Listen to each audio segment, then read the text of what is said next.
Okay, today we are going to work on our first set of seam samples. So we are focusing on utilizing the sewing machine for stitching straight French corner and understitched seams, and these will assist us in the construction of the tote bag project. I'm currently on my industrial, so pardon the noise, but I am sewing with a dark thread so that you can see my stitch lines. Today I have prepped 8 total 4-inch by 8-inch rectangles, and so I'm going to use these to create my seam samples, really kind of a library of stitch techniques.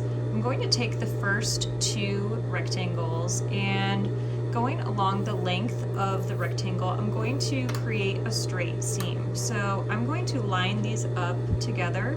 I have torn and blocked all of my edges, or all of my rectangles, so you don't need to worry about the length or lengthwise grain or cross grain of each piece. I have them going so that the length of my rectangle is parallel to the lengthwise grain.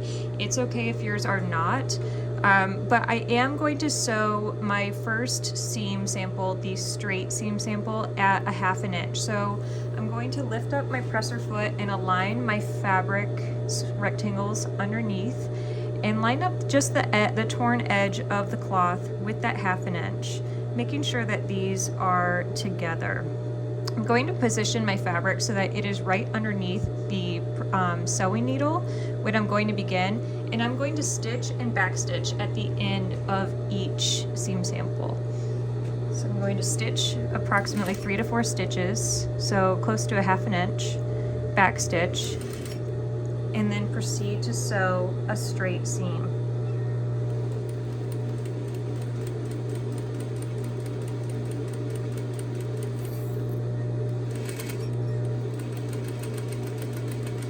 As I approach the end of my piece, I'm going to do the exact same thing. So I'm going to walk the machine quite slowly towards the end of the fabric, sew to the end. When I get to the end, I'm going to backstitch approximately 3 or 4 stitches. I'm going to use the hand wheel to crank it towards me to release those threads. And I have my first seam sample. When I open it up, and I will utilize the iron afterwards, my seam allowance should be flat inside. I'm going to go ahead and finger press it open. This would be the outside of my tote bag or my garment, exterior facing. This is the interior, and you should have a clean, straight seam. So that would be the first seam sample. The second is building off of the straight seam. So I'm going to take my next 2 rectangle pieces. And it's okay if you have a lot of threads coming off like I do. I'm going to line them up and sew them at a 1/2 inch again, so creating another straight seam.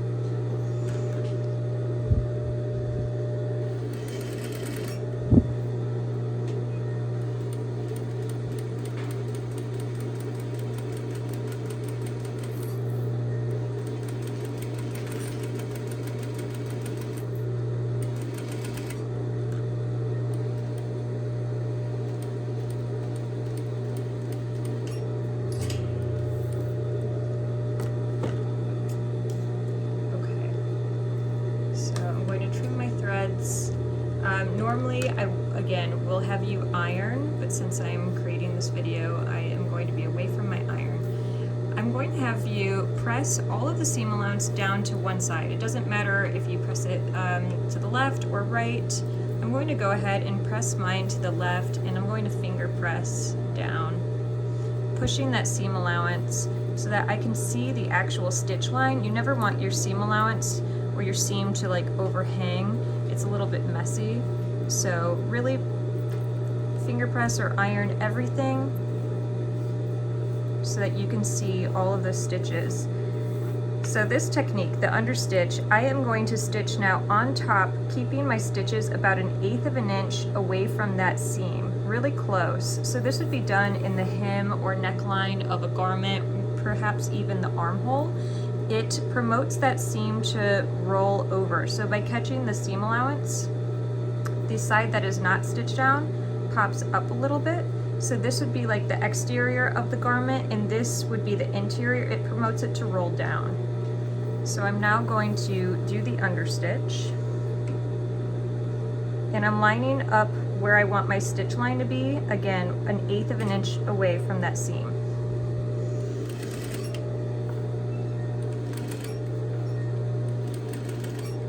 When I'm sewing this line, I'm really keeping the fullness of the fabric pressed open, and I'm controlling exactly where I want those stitches to go with both hands. And it's okay if you sew the seam fairly slowly.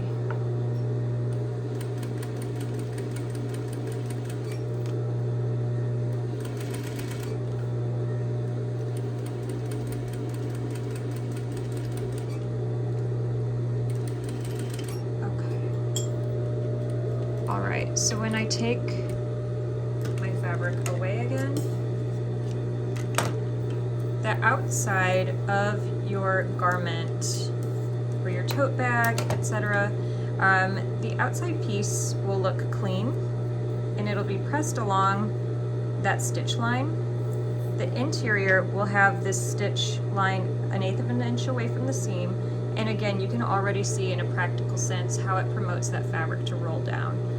The inside of your garment or tote bag, you'll see this double row of stitching. So that is the original seam and that is the understitching, and the understitching catches that seam allowance. It should go through both layers. Okay, so that is the understitch, and this is what it looks like from the right side. So we are going to move on to the corner. So the corner is very straightforward. It's really just building upon the square technique that we worked on last week. So I am going to sew my 1/2 inch seam, actually, all the way down the length of my rectangle. Here I'm going to make sure that my needle is inserted 1/2 inch away from the edge of the fabric. So my needle will be inserted, I will raise up the presser foot, pivot, and continue to stitch down to here and backstitch at this end.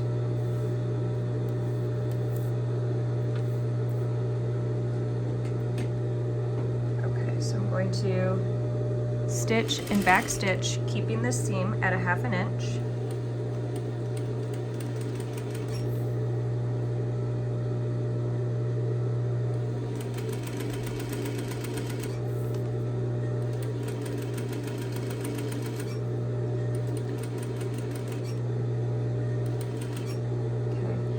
Really going careful to approach that corner.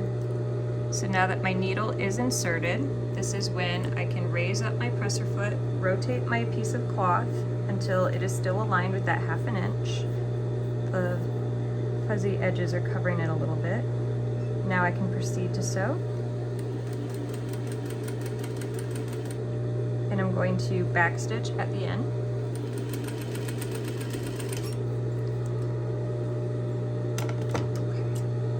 So I have a cleanly sewn corner, okay? We're just doing the one corner.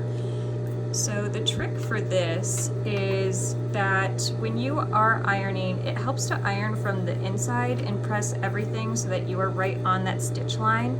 If you try to turn it first and then iron, a lot of times you get that like overhang. So I'm going to finger press it from the inside. Some people like to trim their corners on the diagonal to get rid of the excess seam allowance. I have taken to folding my corners, so I'm going to fold it right on that right angle, and this gives my fabric some integrity in that corner by not disrupting and cutting the excess, so that when I turn it inside out, I'm putting my thumb inside, the rest of my fingers on the outside of the seam sample.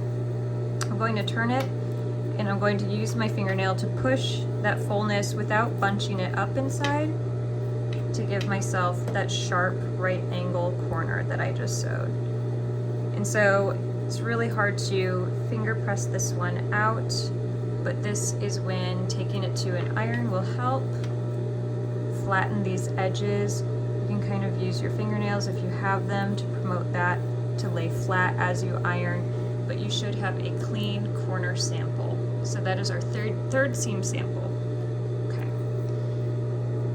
All right, so lastly, we have the French seam. I am going to go ahead and make this a little bit easier on myself by drawing a patterned fabric. So I'm going to go ahead, kind of give myself a floral motif on both of these pieces of material. I thought about doing it on actual pattern fabric, but I wanted you to be able to see the stitches.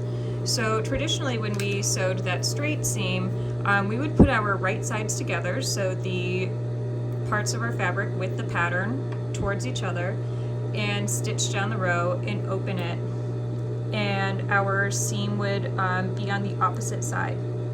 A French seam has 2 steps of sewing, so we're actually going to begin by sewing it with the wrong sides together. So I'm going to put our patterned fabric on the outside, and our total seam allowance for this seam sample is still 1/2 inch, which means that we need to divide it in half to do our French seam. So I am going to go ahead and sew with my wrong sides together my first seam at 1/4 inch. So I'm stitching and back stitching.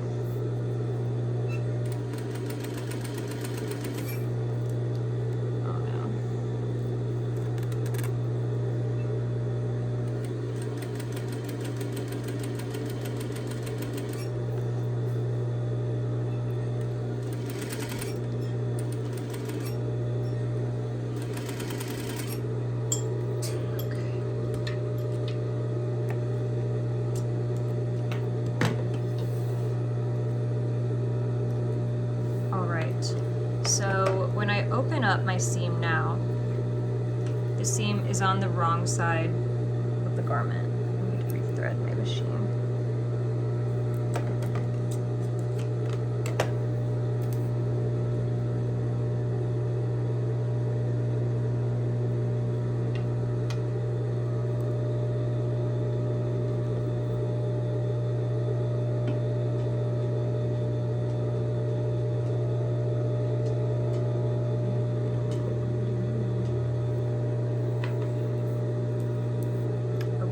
So my seam is on the wrong side of the garment. I also have, with the frayed edges of my fabric, quite an excess of that 1/4 inch. So the first thing that I am going to do is, and if you see my dog, I'm so sorry. Fritzy, you gotta go. Get down. Okay. I'm going to finger press all of my seam allowance right on that stitch line so I can see it. And then I'm going to trim down my seam by 1/2 again. So this is 1/4 inch, so I'm going to trim it down to 1/8 inch.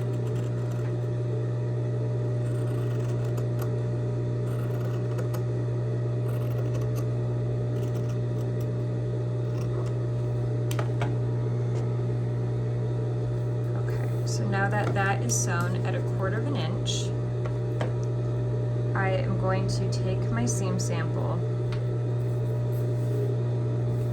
and flip it so that my right sides are going together this time.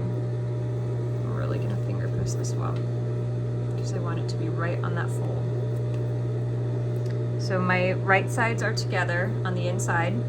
I'm trapping this seam. So at the beginning I mentioned that our total seam allowance was still 1/2 inch, but we had to divide it in half and sew at 1/4. So now we're sewing at the second 1/4 to total up to that 1/2. So I'm going to stitch and back stitch at the end.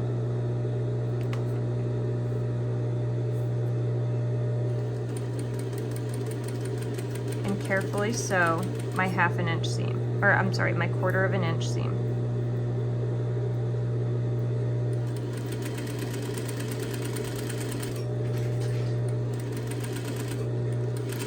Again, I will back stitch at the end.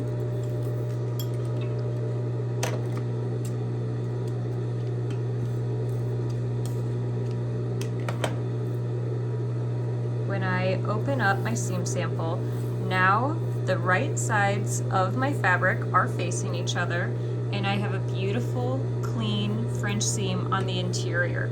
So this would be desirable in a garment or a project where you do not want to create a lining, but you do want to have finished edges. So our first seam sample, the straight seam, does not have finished edges. So in a garment or any project, these would continue to fray, and that would disrupt the integrity of your garment. Over time, it would become unwearable. So the French seam really protects that seam. It does not allow it to move, go anywhere. It is forever going to be contained there. And so those are our 4 seam samples. We have the straight seam, the French seam, the corner, and the understitch.